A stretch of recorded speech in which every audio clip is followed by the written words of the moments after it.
and welcome into Getting Help from Uncle Sam. And the best help you can get from Uncle Sam is to have an Air Force base and a wing right in your own backyard. We are so fortunate in Montgomery, Alabama to have Mawell and Gunter Air Force bases. And today we have Colonel Richardson, and you are the commander of the 42nd 100 Air Base Wing. Yes, sir. 42nd Air Base Wing and the commander of Mawell Air Force Base and the Gunter Annex. That's right. And basically you're the mayor of Mawell. That's a great way to put it. Yes. Yes. Because it is a city unto itself. That's right. That's right. It's, we've got a community. We've been here for 120 or so years. It kind of started off, as we've discussed previously, with the Wright Flyers Aviation School, and then we got into the craft of national defense and how it was that we were going to employ air power for the same. And so it's an awesome opportunity to live in this community in the river region in the state of Alabama. But to your point, we have a community kind of unto ourselves there on the installation. Yeah, you have to be self-sustaining. However, one of your goals is to make Mawell more a part of the community. Yeah, I think, we've talked about this rather publicly in terms of what we've been getting after for the last 20 years. Some of that is just had our head down, just getting after a fight in Southwest Asia and Africa, and counterterrorism and you name it. We're still very much employed in that fashion, but I think what we got out of was that sense of community, that sense of being present in the communities within which we live and serve and raise our families. And so, it's a blessing to be in a community that supports armed services the way that the river region does. And so when I find myself out in the community, which is often, whether I'm at Lowe's or at a formal event, right, it's fascinating to me how often people say, what is it that we can do for you? And what we've been asking in earnest for the last year is,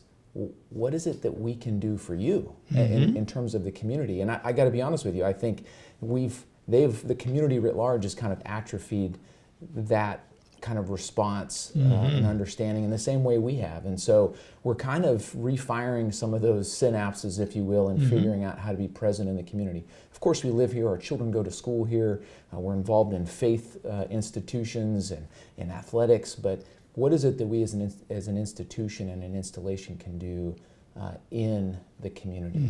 Basically, we're all in this together. Yeah, 100%. Yes. I remember I talk about this often. I remember as a young second lieutenant in 1999, which makes me, I guess, a little older than some of the other troops I'm blessed to serve with. But I remember I was at Nellis Air Force Base and 57th Wing, and extremely busy operational tempo. And we found ways to drive that tempo down for a period of a day or 2 days to find ourselves in the community, to build a home for those that were in need. And it's not that we haven't been present, it's just that we're thinking about now how it is that we do that better.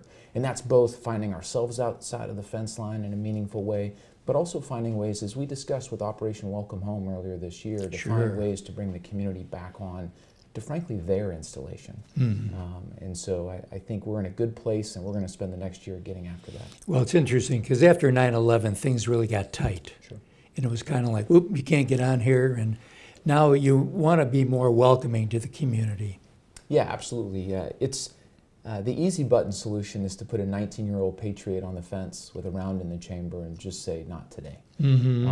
That's not really our responsibility, I think. Our responsibility is to find ways, meaningful ways, to bring the community onto the installation, to expose them to what it is we do, our lives, our families, our professions, in part maybe to inspire others, and in part just to gain a better understanding of what it is that we're doing. And maybe that helps answer the question, what it is that they can do for us. Absolutely. I know Miss Virginia and I have spoken quite a bit about healthcare, and particularly pediatrics. And a little bit of this is, let's get after those things for the community, and let's leverage the base in our institutions and our data and our people to help validate that, right?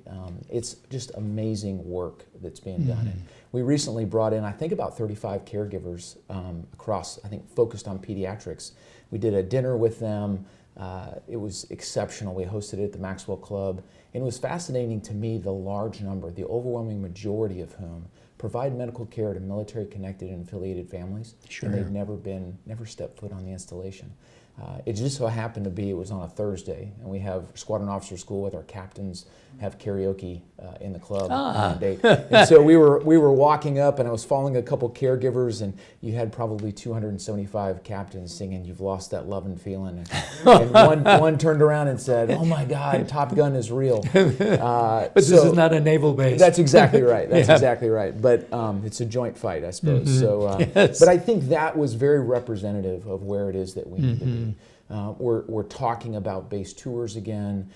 We're talking about other events, much like Operation Welcome Home, that help us understand the traffic flow and to maintain safety for both personnel that live and work on the installation, but also safety for our mission. So that's something we're in earnest thinking about. And just remember this, that Maxwell has been here for a number of years. They're opening up the base to the community. Things that you can do are, first and foremost, thank each and every service person for their commitment to keeping you safe. And we'll be right back right after this.